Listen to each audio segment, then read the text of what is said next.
Hello, everyone. My name is Reverend Dr Sheri Pallas, and welcome to this week's Fireside Creators. It's a new set. I'm in a new state. Everything is different, but the show must go on, and hopefully, I'll get back into the swing of things quickly. If you are on YouTube, please like and subscribe.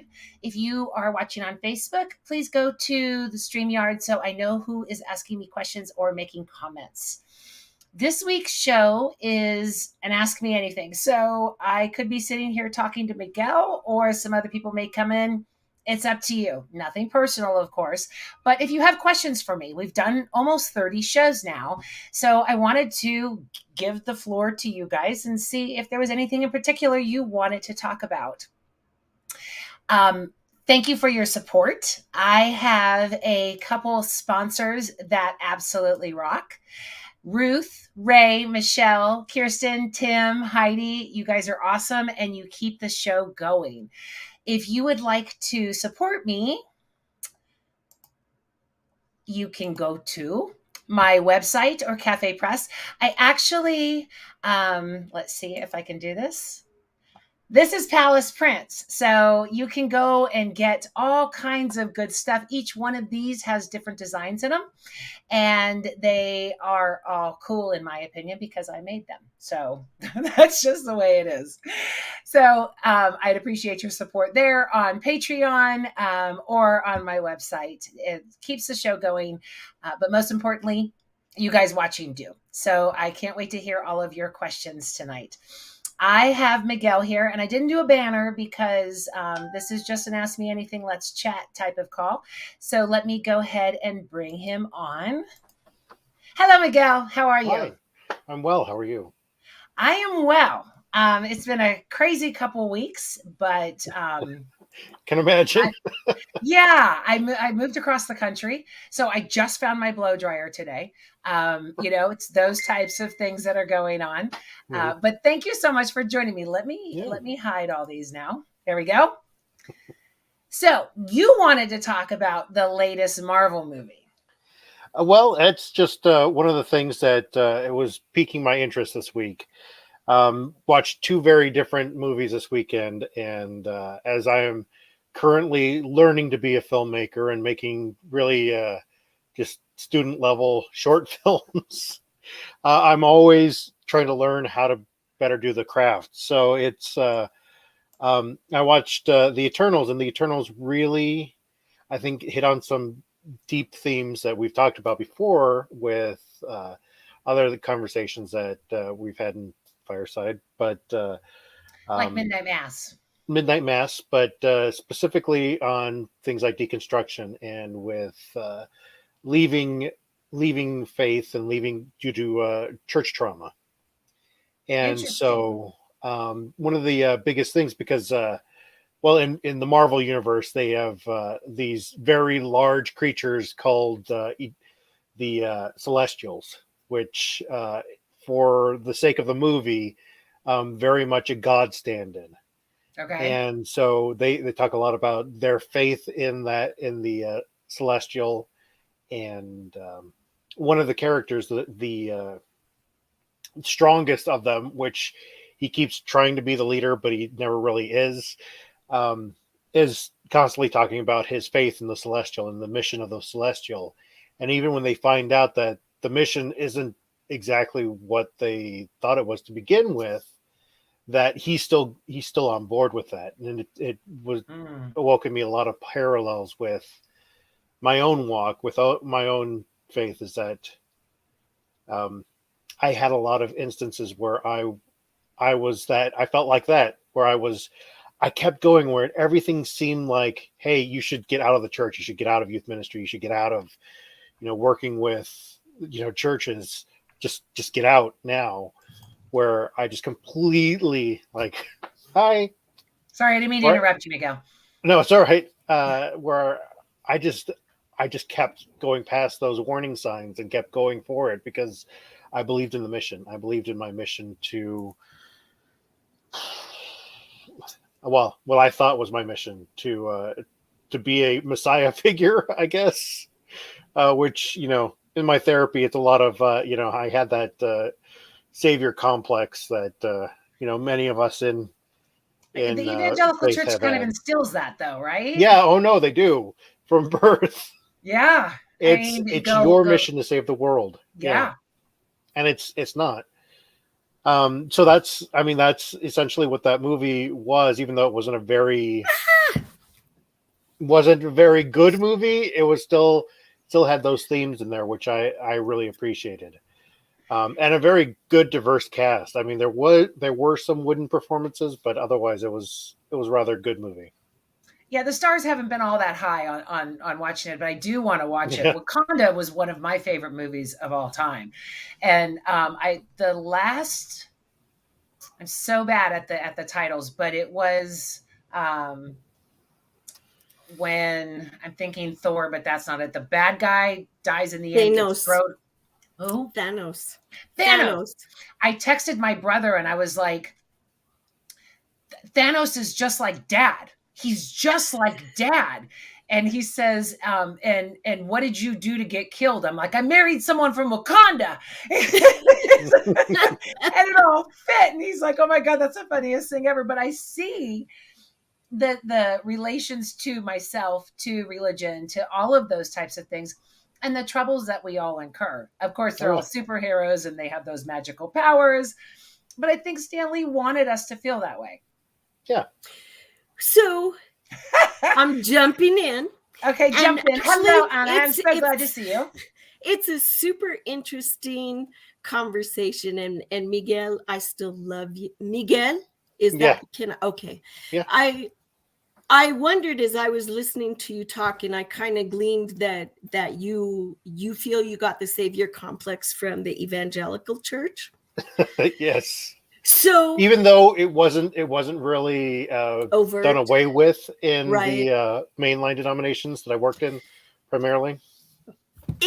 Yes, and I can tell you as the oldest of 4 girls in a home where my mom worked all the time, so it was just me and 3 little ones. I used to have nightmares of walking through a burning house with 2 sisters in a hand looking for the third one and being scared to death of both finding her, because that meant I had to let go of somebody and not finding her. And I wonder, especially seeing as I went into the military and the whole mantra is never leave anybody behind. Hello, what does that sound like, right? Is this something that's instilled in us as a matter of survival? And some organizations just take it to the extreme. And are all of these, because there's a lot of these now, right? These, hey, we are superheroes in disguise. And we're missing. Well, they are kind of, all of them are dysfunctional, right? They become superheroes out of a dysfunction. What wait a minute. You just is touched that? on something I never realized. They are all in disguise. Wonder Woman, Superman, Batman, they're all, let me go into my phone booth that doesn't exist anymore, Yes. And change. That's another big point of this movie, was that these were in the Marvel universe. The Eternals are kind of like the stand-ins for the DC superheroes, because they're god levels. They're more like on that level of superiority to everyone else. Where in Marvel, you've got Iron Man, he's just a normal human being with an iron suit. Gold titanium alloy. A lot of money. Yeah. That most of the heroes are heroes that kind of are on the humanity level. That it's more we're down here.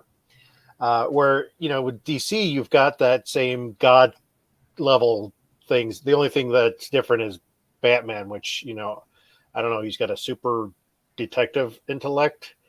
I guess that's god level. Narcissist. He's the only one in the Justice League that's like, he doesn't really have a superpower. He just has money. He has tools. Yeah. A utility belt. Yes. And an awesome car. But yeah, I think that's very much how most leaders within evangelical and most mainline denominations view themselves. They view themselves as superheroes in disguise. Is it from an innate, unspoken, undiscerned motive to feel like, oh my God, I can't save myself, or I didn't save somebody from something in my life. Mhm. So my quest now is to go save the souls of everybody and deliver them onto heaven because I really need a pat on the back. Is it? Oh, well, no, but For I'm me, go ahead. serious. Go ahead. No, I know, and then I laugh because it's true. Yes, very much so. And I mean, for me, it very much was, and it was that, um, and that was my survival technique, was to have that savior complex, was to save other people. And if I couldn't save other people, then, what am I even doing? And that was my purpose, was to help people. And so now what a lot of my therapy is based on is a lot of that, my savior complex, is that I don't have to do these things for other people. I have to do them for me. That it's not about, Mhm. um it's not about saving other people. I've got to save myself, in other words. The whole oxygen mask on yourself first Yeah. before you try to help somebody else. And maybe that's the difference. We are here to help others. We're not here to save others. There's Mm. maybe that's For a me, big it's difference. the exact opposite. When I was heavy into the church, I wanted to spread joy. It was the love of Christ. It was more of like a sales pitch. Look how good things are here. When I deconstructed, I think that, and I'm questioning myself on all of this, because I think my savior complex kind of inflated. It became I need to save these people from themselves, from the church, from all of this, because I was there. So I Mm-hmm. didn't have the savior complex in the church. I really developed it kind of like, I see all you drowning. Do you know you're drowning? Please let me come help you with this type of thing. There wasn't a message of service in my churches. It was very individualistic. Again, it was, save other people, but it was always about, what can you do and those types of things. Now, I care more about other people. I care what they Mm-hmm. think. I care about unity and community and all of those things that weren't taught in my church. And so when they're in the church, when they're locked in, it's like a burning building going, you guys, it's on fire, get out. Mm-hmm. So I'm going to have to question myself over all of these types of things, because it is kind of odd. I did get my savior complex after leaving the church. And So Well, now can have I to ask? that process begs a that. big question. Sorry. No, go. Well, Which I was one? gonna a Rock, big paper, question that scissors. I wanted to ask, because it came up last night. I was watching the last two episodes of We're Here, which is a group of drag queens who are going to different communities who are very conservative, and putting on drag shows with their new drag daughters in the community there. And one of them was a Methodist pastor in I can't remember where they were, but he kind of did this weird like altar call while he was in drag and on the stage, and Wow. I was thinking, no, I think it's almost too little, too late. And so that begged that question. Then, as you were talking about how your savior complex came through deconstruction and after the fact, it's more. Do you think that the church is beyond redemption at this point? Is there anything that the organized church, as Christianity as it is now, can that be redeemed, or is that just that burning building is going to burn I down? can't paint it with that broad of a brush. There's an exception to everything. I have been to a few Oh yeah. churches that are absolutely wonderful. Oh yeah. I have been to I some would agree. atrocious churches also. So, and I'm also probably far too optimistic. I mean, I don't think the GOP is lost. So that's saying something right there. You know, a lot of people say they're done. It's, you know, those things are gone. So if I haven't given up on the Republican Party, I definitely haven't given up on the church. And I look at the church as not as a conglomerate, but the people who support it. Mhm. So again, if I'm saving these people as opposed to the institution, that's where it comes into play. Well, I think a lot of people are going through their own little reformations individually, and then as groups, and then as denominations, parishes, communities, to where, and a lot of this is COVID, right? And a lot of this is everything thrown into chaos. You know, it's, if we look at it as the whole world experienced a whole other type of flood, and now what are we salvaging? What is important to us? And I think that's what we're seeing. What is important to me? What is the most important to me in all of this?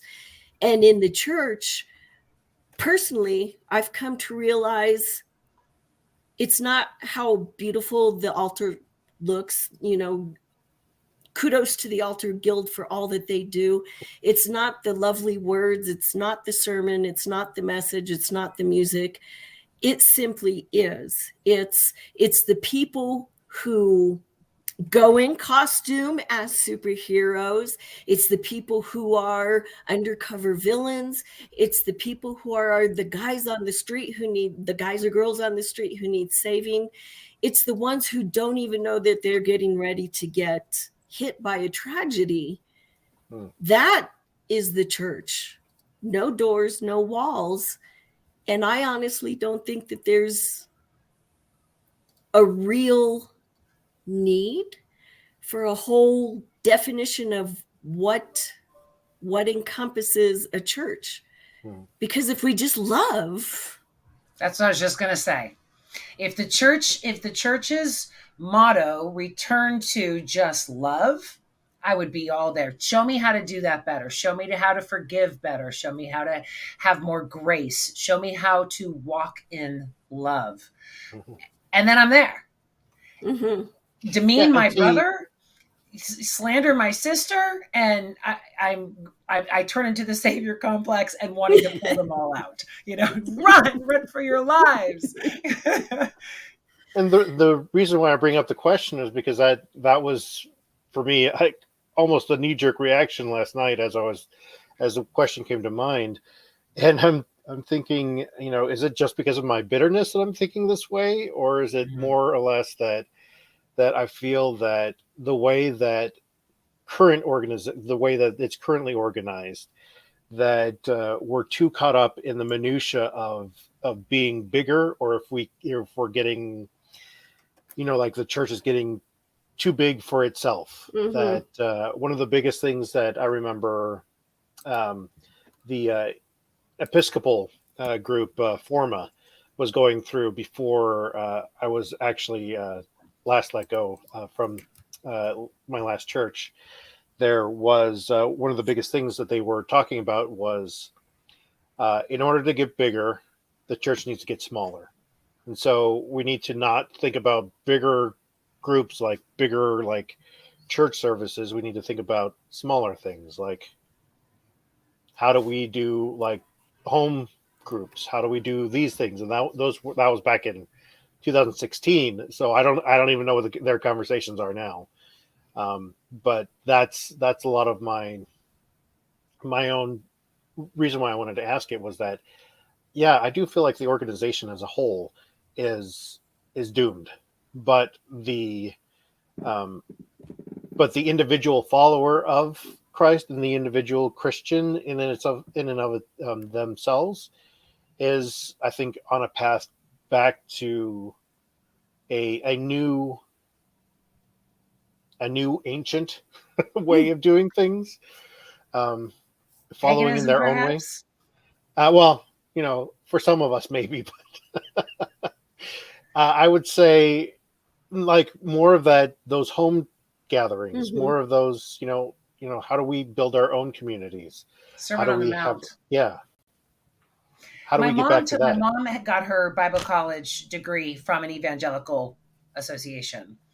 And she was taught that the bigger the church, the more on Christ's message you are. Yeah. So, I mean, that was the birth of mega churches. It was, if you're doing it right, the people will come. The bigger you are means that you are totally on track with God and you're doing everything right. And that is the blessing that occurs with that. And so the mega church is kind of like see, I'm godlike. See, I'm perfect because we're so big. And it really is just a marketing slogan. So one thing in the military, I used to hear a lot from commanders who had who were over hundreds of military members. They did not know who they had. There was a disconnect and they felt it. And in some cases, like you were saying, they enjoyed that prestige of I've got hundreds of people that I'm commanding.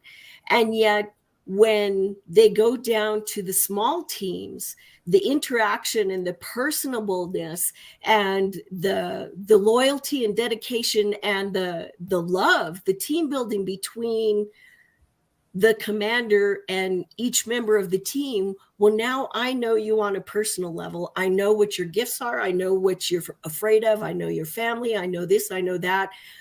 I can better lead you as a servant leader because I know you. And that, I think, loses so much in those big churches where you don't know me and now I'm just a little clicker. I'm just a little counted head in the seat so that you can know how many little wafers to give. But I'm just a number now. I'm not a person. So maybe, Miguel, like you were saying, each of us needs to take care of ourselves so that we can help somebody else take care of themselves. Yeah. But if we don't do that and we're caught up on stage somewhere, or we're way, way, way in the back or outside of the doors, we're lost. On both ways, we're lost. Well, and the whole theory that, God blesses you with more of a bigger church because, you're doing things right is pure ego. I mean, that's really pure ego. There's no love in that. It's look at me, I'm doing the best because, I mean, size matters, I guess, in the Twitterverse of the church, right? Yeah. This is how many likes and followers I have. Yeah. And I really liked what you said. It's not about saving them. It's about helping them to help themselves. Yeah. Isn't that what we all kind of want, though? Yeah, we want.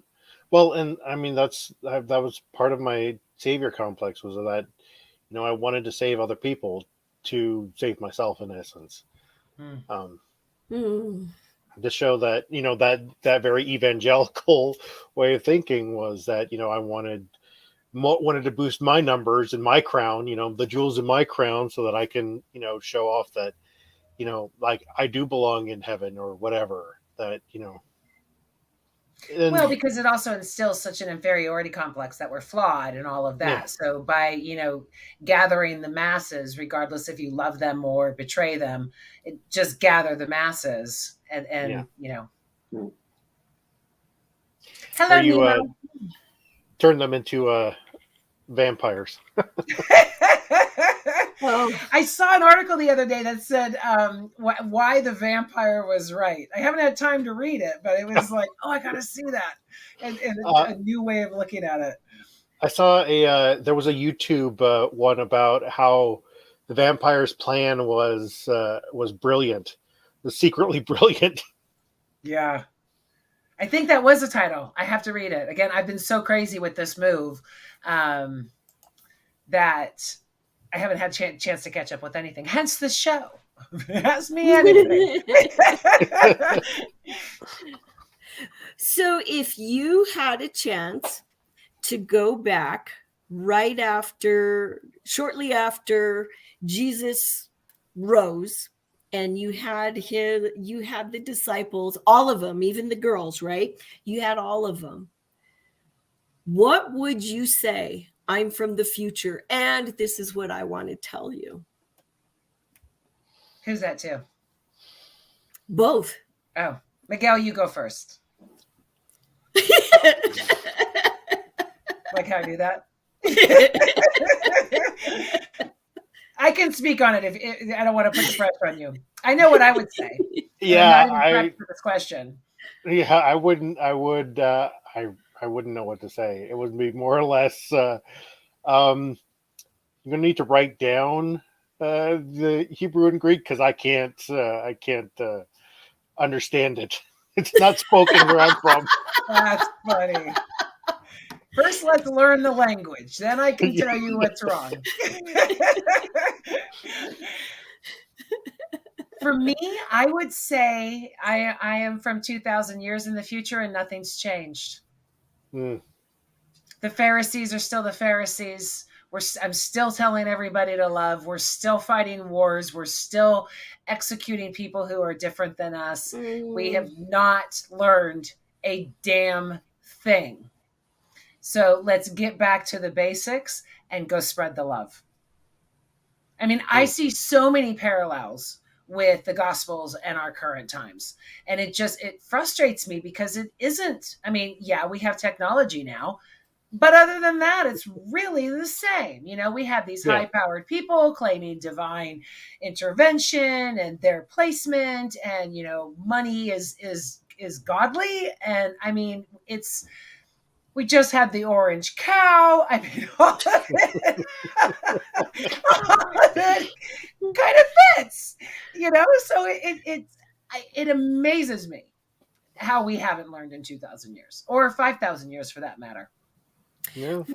There was a movie where they did it looped over and over and over again because it wasn't done right. So it started over and it didn't end right. And so it started over.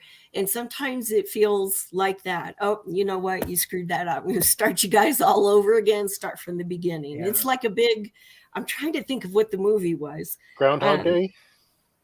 That's part of it. But yeah, in a way it was, right? It feels like we're going to make the same selfish mistakes, the same blunders until we get over ourselves and get it right. Unfortunately, every single one of us is in a Groundhog Day.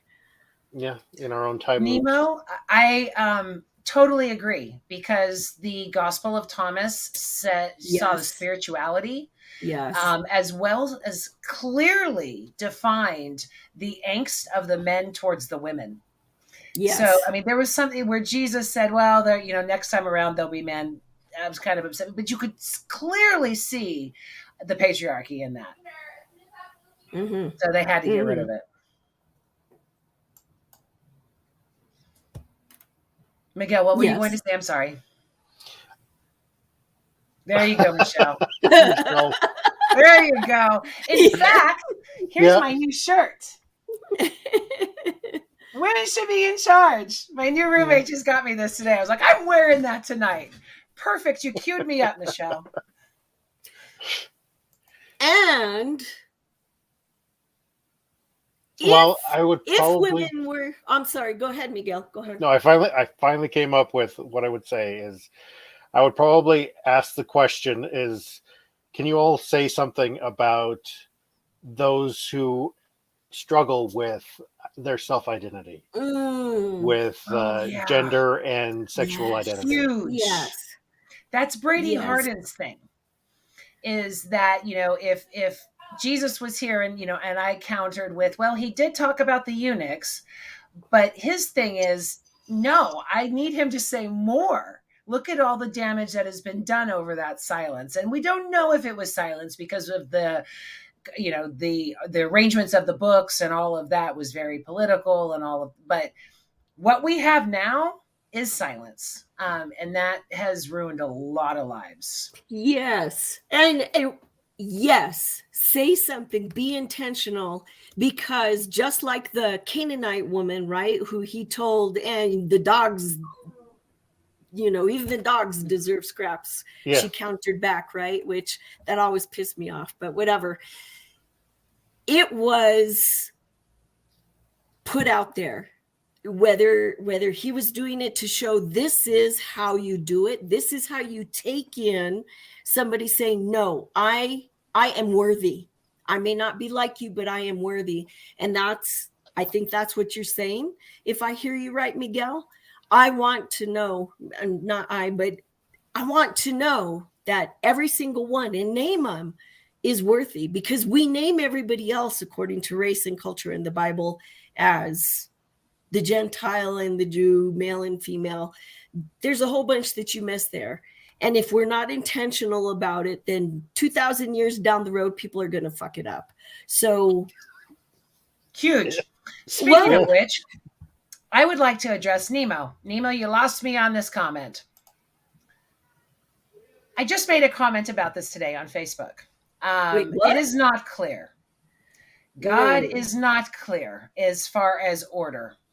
And in fact, my hair is standing up on my arms as I'm reading this right now, because this is a very sensitive subject for me. And me. God gave women the strength and the power and the privilege to bear children. You cannot say that we are the weaker sex. It has been proven that men would not even be able to handle it. Men are physically stronger in upper body. There is the delineation there where you say the order of God is clear, God over man, man over woman. That's the patriarchy. And it's through science, evolution, and documentation of our earth, it's false. It's totally false. If you look at science, if you look at nature, if you look at the rest of the planet, the man is the one that has to work to get the woman. It's not any dominion over. The woman makes the calls, the lioness, all of those things. So religion put that on, and I respect your point of view, but I wholeheartedly disagree with it.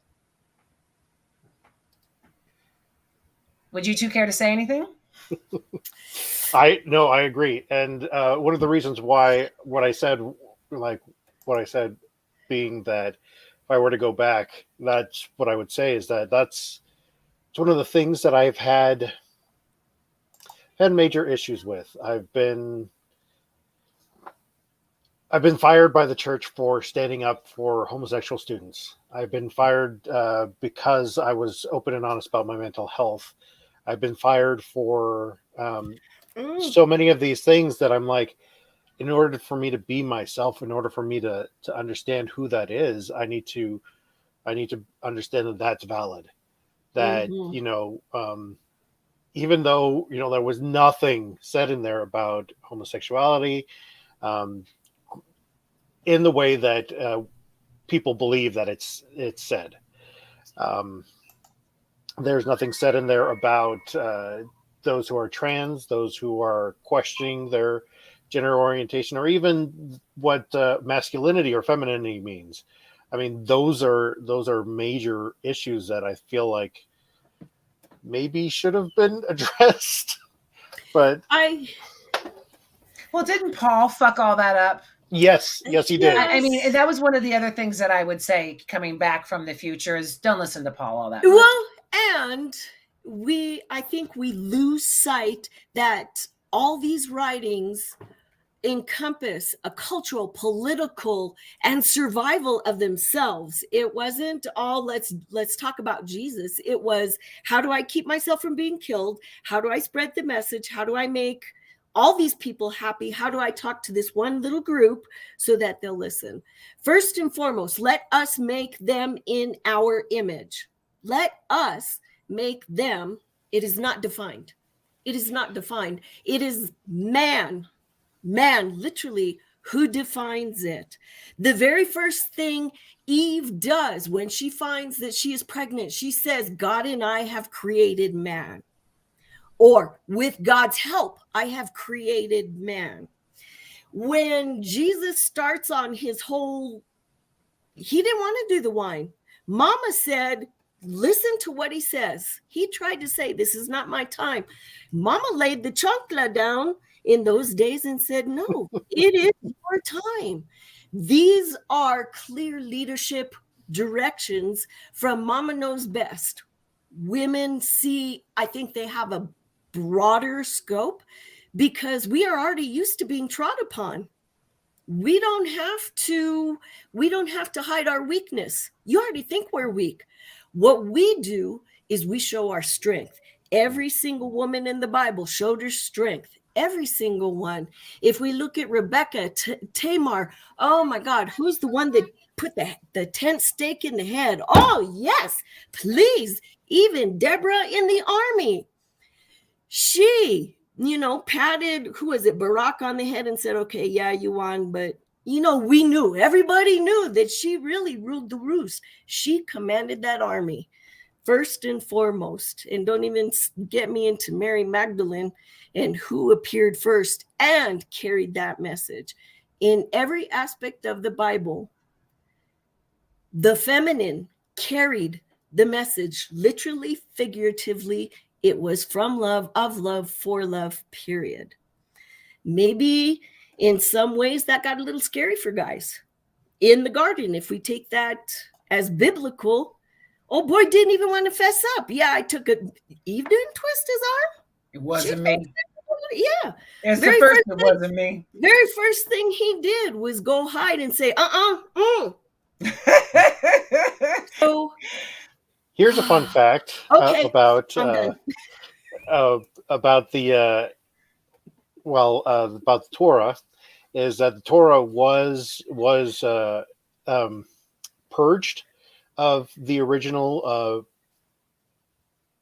I can't believe I forgot the word. The pantheon of gods. Yes.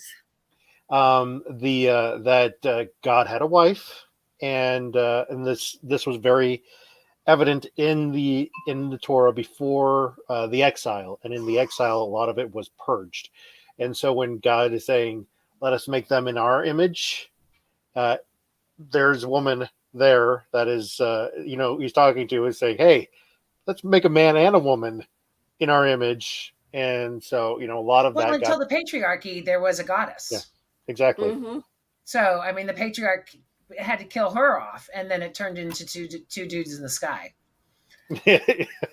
Yeah. Took all the power away. I mean, there was a goddess for longer than we've known of Jesus at this point. For over 3,000 years prior, it was, there was a goddess.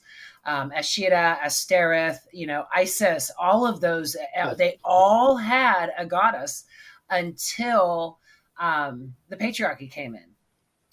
Zoroastrianism had the two dudes, the good and the evil, but truly with the Jews coming in and slicing off the pantheon, like you said, as well as taking some of Zoroastrianism, totally knocked off the feminine and then degraded the feminine to be a submissive person. And that is, that's my thing with Paul, is we wouldn't, Paul didn't even mention Mary Magdalene until after the resurrection. Paul did not even qualify to be declared a disciple until he changed the rules. Mary Magdalene did. So by the silencing of all of that, the submission that was ensued, the women are to be quiet, all of that disregarded the women that Jesus hung with. No pun intended. Got it after I said it. Sorry about that one. Disregarded them, barely mentioned them, like an afterthought of, here we go. As well as the LGBTQ, all of those things where Jesus was silenced on because of Paul being elevated, because of his doctrine being elevated, and creating all of this dismissal, when we have in the Gospels that Jesus sat down with the Samaritan, that Jesus said, no, come on. And even said, these are my people, my mom isn't anymore. All of those things come into play and are disregarded when it comes to Paul, in my opinion. So I always wondered if Paul, because he through the writings, it always felt to me like poor dude is trying to fit into the mean girls when there is no mean girls, but he's always trying to reinvent himself. This is just my take, please. This is my take. He was trying to reinvent himself. And hey, Joe, And it felt like, well, I'm gonna go this way, I'm gonna go this way, I'm gonna go this way, I'm gonna go this way, to try to establish some sort of credibility with the rest of the apostles. But the rest of the apostles were out doing stuff that they needed to do. Well, yeah, because So, they learned from Jesus. yeah. Paul didn't. So it felt like a whole, hey, I want you to love me, I'm valid. And he says it over and over again. Yeah. Very insecure. David DeAndre has a theory that he was gay, that Paul was gay, and self-loathing, self-hating. We see it today in hypocrisy, and the pointing of the finger and all of that. Usually the people who are trumpeting the LGBTs going to hell end up getting busted in a bathroom with another man. Hello, Joel. How are you? I can't hear you. I just turned on the mic. Yeah. Hey, everybody. I'm in Panama City Beach. Hello. Nice. Yeah. So do you have any comments or questions? No, I was just doing my little troll thing with the chat. So. So I don't know which one is you. It says Facebook users. Which one were you? He's in the private tell me chat. Your Nemo. We're gonna have a talk.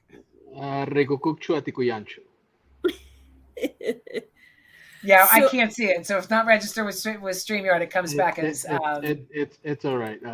You and I go back and forth with messaging and stuff, but I don't think you've ever seen my face or. Well, thank you so much for hopping on. Ay, tan guapo. Gracias. So I don't know who you are, Joel. Who are you? Okay, so I'm a retired U.S. Navy sailor. I live in Slidell, Louisiana. I'm in Panama City Beach for work. They have me doing safety inspections on the construction crews that my company runs. So I'm at my hotel by my lonesome. So it was a good time to hop on. So, hello. Do you have any comments or questions, or you just want to hang out? I'm just enjoying the conversation. That's all. Okay. You were very chatty in the chat. How were you raised? Or let me go back. What was your upbringing when it came to faith and religion? Okay. Yeah. So let's start there. I was born in Peru, and Catholic country for the most part, but my mother was Protestant evangelic. She broke away with the Catholic Church when I think her mother died when she was 16. And so she sort of deconstructed from Catholicism and embraced evangelism in a very, very fervent way, so that she raised us inside of the church. I went to elementary school at a place that was built by German and Swiss missionaries. They blew up the side of a mountain and they made this like huge mega complex that was like kindergarten through what would be a 12th grade equivalent. And I did elementary school there, and it was a wonderful experience, but it was very, looking back at it, a lot of what do you call it, on the score of nationalist, uniform type of thing, very disciplinarian, time order. And I mean, I really needed that. I really benefited from it.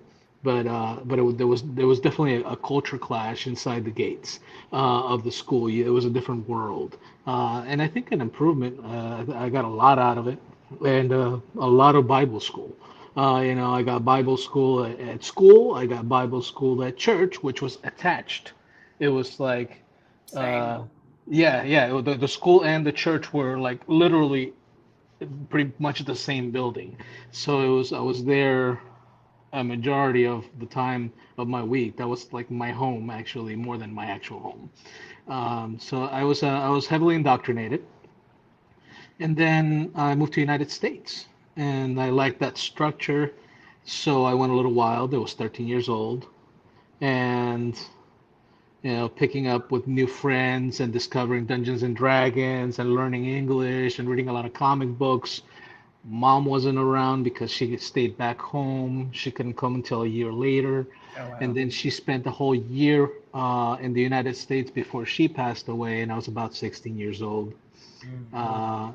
and that precipitated my falling away from anything church. It was just traumatic for me at that time, and I fell away. And I think over time, I explored different creeds, religions, theologies, anything I could get my hands on because, I got the church out of my life, but I couldn't really get rid of the concept of a spiritual life, which was something that was kind of seeded in me early on. So I've always, been able to look at uh, the Bible and deconstruct it because I was actually taught in a tradition of exegesis in elementary school, which was pretty cool. Because our religious studies, I guess they got bored enough, they were hungry for content that they actually had to dig into the scripture and break it apart and get into the Greek and get into the Latin and all that stuff and draw out the lessons from the stories rather than just memorizing Bible verses like a lot of people do. Yes. Is that a high five or raising your No, hand? I'm raising my hand. So, in terms of it, oh, there's a troll in the dungeon. I don't see what question that was. Where? There's a What? Can I take that question? There's Nemo has posted a question there for. Yes, I wanted Joel to, if we had any. Oh, go ahead. I didn't see that. What's Does the anyone question? have any follow up for Joel before we tackle that question? I No, don't I'll know. wait. I don't. Okay. Yeah, I could go on and on. I'll start. First, I think we need to clarify what is a sin. So the sins That's what I was going to do. the sins across time have varied dramatically. Seeing a family member naked, as in the story of Noah, deserved eternal penance. Eating a tomato at one point was a sin. Eating a potato at one point was a sin. I have come to the belief that sin is hurting another person, using your selfish needs to advance a cause, or it's ego driven.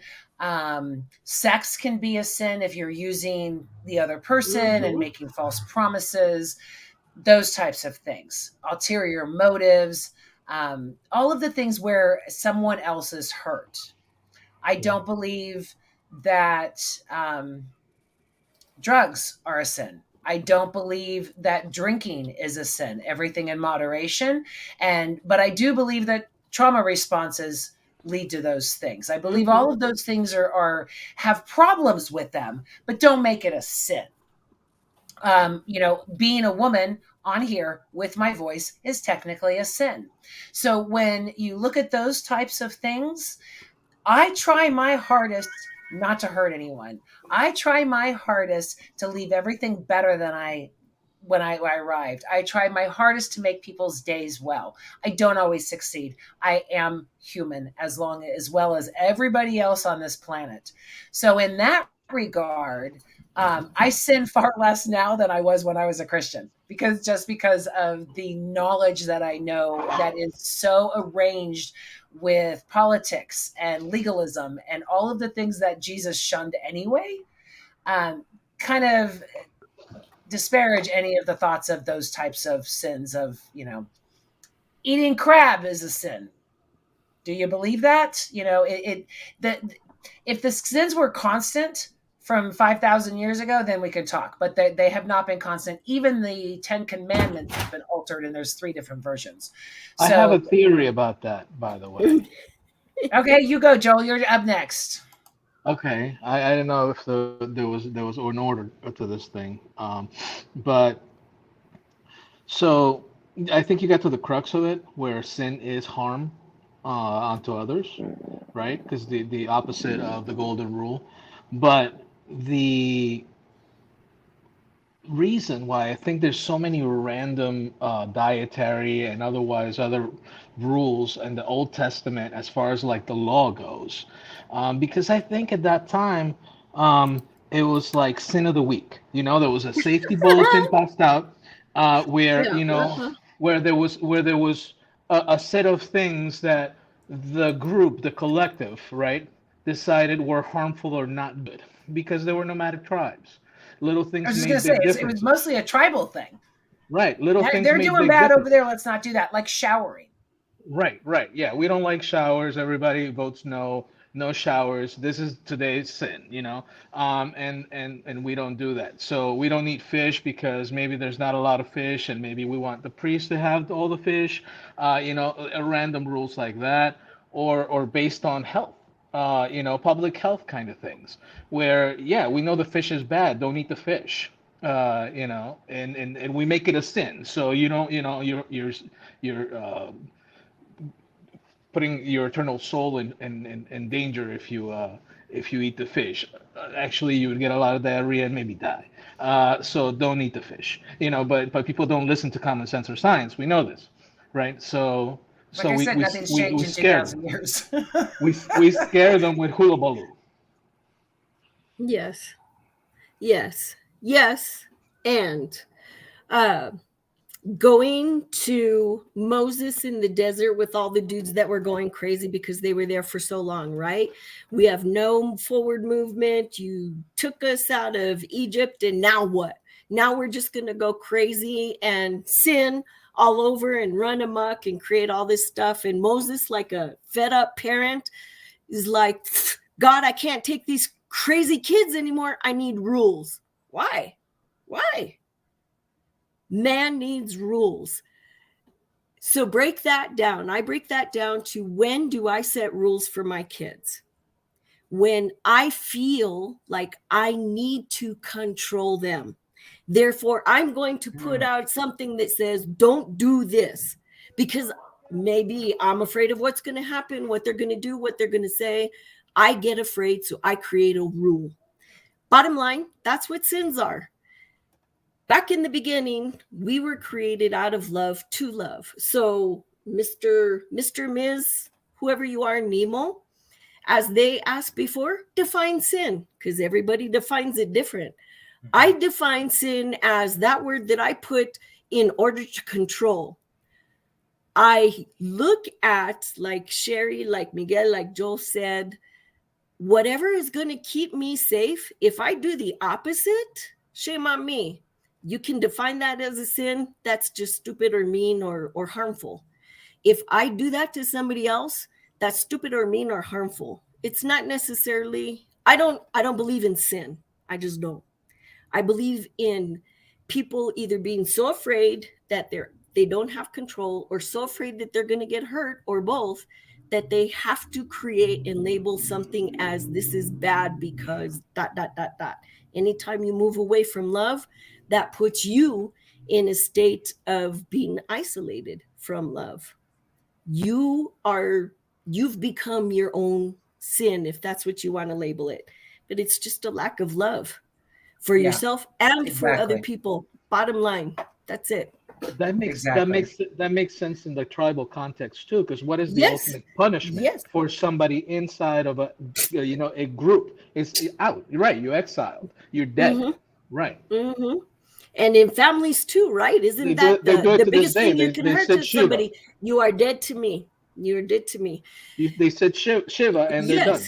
Yes. If you look at the tribal and the villages and the indigenous, the ceremonies that bring even the dead back to us so that we can be in communion with them, right? And what are we doing with Jesus? Isn't that what it is? To be in communion, whether here or there or somewhere else, everything is about being in communion and community. So anytime somebody does something to take that away or to harm that, if you want to call that a sin, that's a sin. But bottom line, you are hurting yourself. You are hurting somebody else. Fix Very it. ego-driven. Put your head on straight. Yeah. And your I think heart that on the straight. Western church is so obsessed with sin because it delineates an us versus them. There is no unity. There is no community. It's, we're going to heaven, you're going to hell, you suck, we don't, yay God. And it's, it's ruined everything. Miguel, you're chomping at the bit. Tell us what you think. Well, that one was you guys pretty much took everything that I said and wanted to say. Was yeah, it was very much, you got to define it. It's really more or less, and in those contexts, it was for the group. It's for your communities. It's for what are you doing to better the community? If you're doing nothing to better the community, if you're just a drain on the community, then that's a sin.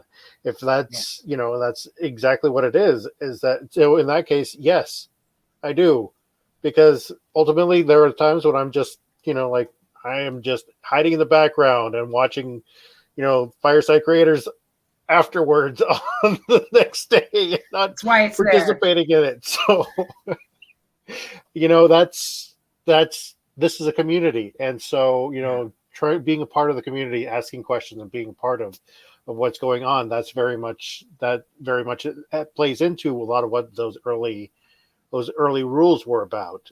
Don't covet your neighbor's wife, because that's going to start some shit in your The tribe is in not your going to be community. okay. Yeah, the Yeah. inheritance is going to be off. All of those things. When I was going through and studying all of this and getting my PhD and all of that, I pictured Moses coming down from the mount and saying, "Just love." We now know that he killed thousands of people, and then the next 2,000 years were people asking for exceptions to that rule. So, which is, what if they're a Canaanite? But what if it's, someone I don't like? But what if he doesn't keep his lawn clean? But what if, and all of those things, love got degraded. It all became excuses of not to love, excuses to get out of doing so. And in doing so, we not only deteriorated the unconditional love of God, we segregated ourselves. We became tribal. We doomed and shamed people. People kill themselves over this. I mean, all of these things to take away from the love that we're supposed to do. And we focus on sin more. That's not our purpose, because that's judgment. If we're just loving and we're struggling with those types of things, then fine. That's how we grow as humans. But when you're justifying harming someone else because they're different or excluding them because of something, that's a sin in my book. So, Miguel. I love that, Anna. What? Which part? I just posted what you... Yes. Oh, yes.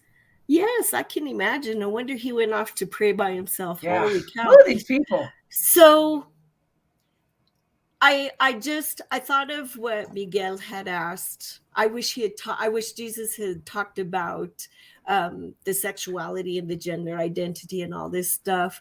And then I pictured Jesus like getting fed up, thinking, well, I did. You guys aren't listening. And then listening to Sheri say, but what if?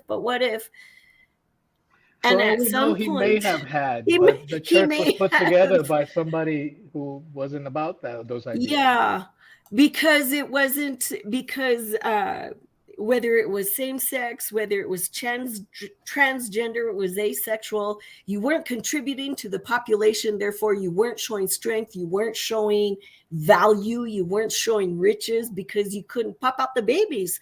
So in order to show power, again, it comes back to, in order to feel like you're powerful, you had to pop out the babies here and there. And if you couldn't pop them out with the one you were married to, you know what? I got slaves, I got servants, I've got people I captured, I've got daughters, whoever. It was just the mother you couldn't, right? It was everybody else you could. It was just the mother you couldn't. But that was it. That was the sole reason for man and a woman, was to pop out the babies. Well, if we honestly look at it, that was it. It was our only value. That was our only value. Too, when you're talking about a patriarchal order like the unholy Catholic Church or any other system like that, where it's a tyranny of holy men, they need the other. The other is a necessity. Yes. You need to have an enemy. You need to be able to scapegoat and condemn people, and then safeguard those you want to keep in your flock. But then you definitely need targets. for That's the everyone to crux of hate. Western civilization, though. I mean, if or Western religions, because the Eastern religions aren't like that. Hinduism has 330 million gods. Buddhism doesn't even believe in any of that. But when you get to the Abrahamic gods, all of a sudden there are the others. All of a sudden everybody is the other, and we are the anointed ones. Right. Like, Okay, we have one more question from sorry. Nemo. We are at the top of the hour, but because I'm not doing a VIP today, I'm going to go a little bit later. You guys okay with that? Give me Yeah. 10 Well, more I gotta go. minutes. So Oh, Miguel, you got to go? yeah. Okay. Well, because I've already been working while doing That's this. okay. Thank you so much for hopping on and not leaving me sitting here by myself. I wondered Yeah, what I of was going course. to bitch about. Well, thanks for the conversation. Thank Good you. to meet you, Bye, Miguel. Miguel. Bye. Okay, question for the three of us then. Anna, you got a few more minutes? Yeah. Joel, you got a couple more minutes? Yeah, I'm hanging out. I got nothing. And Mike Zaker is thrilled that he can continue to heckle me from the comments. So I did a whole study. This is a question that we're looking at right now for the panel. I studied the whole free will conversation because I really struggled with the meaning of that. And I saw an analogy where it said, free will doesn't exist because if someone comes up and punches you in the face and you punch them back, that's reactionary. So that's not necessarily free will, which was really kind of messing with my head. And in my opinion, free will means either we act in love or we don't. Mm-hmm. It's not a matter of some being in the sky, because that contradicts all the laws of physics and all of the laws of our universe, saying, well, I'm going to let you hang yourself. I'm going to let you destroy yourself. It's either we bring love into the conversation, we bring love into the actions, we bring love into our world, or we don't. That is where the free will comes. We can be an asshole or we don't. I mean, all of those things contribute to free will. I don't think it has really anything to do with a patriarchal God or any of those types of things. Again, it's between humans of what, we can bring love into the situation or we don't. That's how we go. Do animals have free will?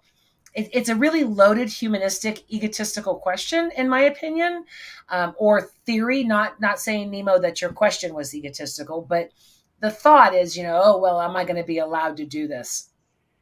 And when we boil it all down to love, either you bring love in or you don't. That's our will. The whole idea that animals have no soul, that just makes it easier for us to eat them. Oh, it drives me crazy. Yeah. There's more of them than there are us. And we say that, I have a whole chapter in my book on animals. Yes, it's nuts and totally egotistical.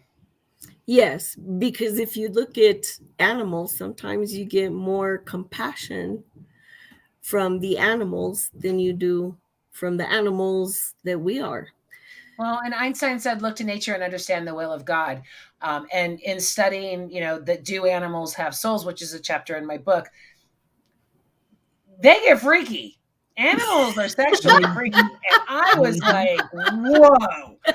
So you can't say that God created these animals and that sex is a sin when all of these animals are literally getting freaky all over the place. I was like, my eyes, oh my, and I'm not even a prude. And I was like, whoa, reindeers? I think whoever wanted to say free will, I agree with both of you. I don't believe there's such a thing as free will. You either do it or you don't. It's a choice. It's a conscious decision based on you, period. Saying, oh, we don't have free will or we do have free will or everything is predestined, that's a personal choice to take away all responsibility and accountability for your actions and your reactions. Does it make it easy? Oh, hell no. I would love to blame everything I do on somebody else. But ultimately, in my heart, I know I do things because I am afraid or I am love. One or the other. Yeah. That's it. Preach, Anna, that's preach. All it is. Oh, don't I will start. Oh my God. Well, I mean, people go to the analogy of why does God let babies die? Well, why do we let babies die alone? Why aren't we there helping them? Why aren't we doing this? Why aren't we making the situation better? When you blame someone else for everything, a Satan and, devils or demons or God, when you are giving anyone else credit, it takes all of the onus off of you. All of it, all of the responsibility, all of the change, all of that. Yes. I've always had a problem with that, with how we egotistically anthropomorphize the will and person of God. Like why should a universal creature that lives outside of time and space, that is omnipotent, omnipresent, omni anything, why should he think like a human being? And which human being? Like which, right? Exactly. Yeah. I mean, are we talking about an Aborigine in Australia? Are we talking about someone in a tribe in the Amazon? I mean, yes, we have all common traits. That's Love why we is have the so one many common gods. denominator. Because we need to feel comfortable with that which we do not know. We imprint the divine with our own perspective, and we create God in our image. Yes. Yeah, exactly. Because we can't handle the unknown, I think is what it is. And love, if we believe that we were created of love, for love, and to love, that is the most. You can't wrap your arms around that. You can't capture that. You can't touch it. You can't harness it. You can only receive and give away. And that's a hard concept for people. That is to freely give something with no strings, and then to give it away with no strings. That's a difficult concept for us, because how do I know I'll get it back? How do I know it's real? How do I know? That's when we transfer that to God, right? Can accumulate. Right. People don't realize that's the only wealth that you will ever have. Well, and it's the only commonality between all of humanity. We can even delve into the animals with their compassion, because an elephant a lot of times is more compassionate than a human. But it's why I have a problem with I am the way, the truth, and the light. No one comes to God before me, because it doesn't apply to the people before Jesus, and it doesn't apply to the people who haven't heard either. The one commonality is love. No matter what time you were born, no matter where you were born, no matter to what family, we are all searching for love. And without love, babies die. If you put a baby in or abandon a child, it's going to die, not for a lack of starvation, not for any of those, contributing factors, but because of that lack of love. We see it in chimpanzees. We see it in all of the animals with their offspring. It is the one commonality. So when we humans bring some type of God in and add those types of conditions and all of that, it takes away from our innate love. It takes away from all of that, which is a reason I have a problem with religion. When you are telling me that something is other instead of teaching me how to unite, that's where our problems come from. My kids are fighting downstairs, so I've got to go lay down some Moses rules. This was a fabulous talk.